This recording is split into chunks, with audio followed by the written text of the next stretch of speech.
In today's video, I'm going to teach you how to create and enforce coding rules in Claude Code. We'll walk through setting up a simple rule to prevent console logs from slipping into production, and I'll show you how to manage, combine, and test rules so your coding sessions stay clean and consistent.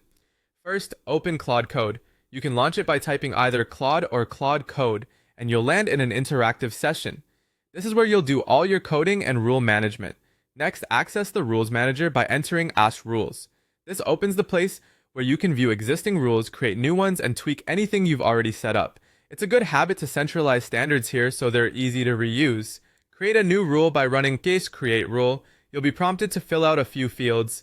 For the name, enter no console logs. For the description, use prevent Claude from leaving console.log statements in production code. And for the type, choose coding constraint.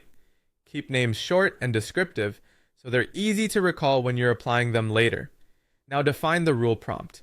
This is the guidance Claude will follow when generating code. Paste in, always remove or avoid leaving console. .log or debug statements in code. If debugging is necessary, use a comment to explain. This rule applies to all JavaScript / TypeScript code. Clear, specific language works best because it removes ambiguity and reduces back and forth. Save the rule with Save Rule. After saving, you should see it listed in the Rules Manager, ready to use. When you start coding, Claude will automatically follow active rules in your session. If you want to be explicit, you can say apply the no console logs rule to the current file. That's handy. When switching files or contexts, you can create more rules the same way.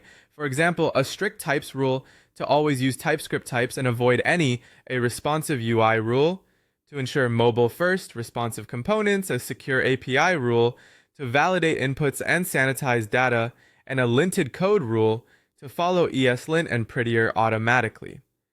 Tailor descriptions to your team's standards. Rules can be combined. For instance, say apply strict types, no console logs, and secure API to the project.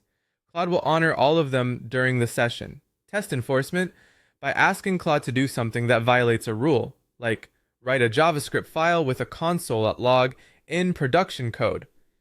Claude should either remove the log or warn you. If behavior isn't perfect,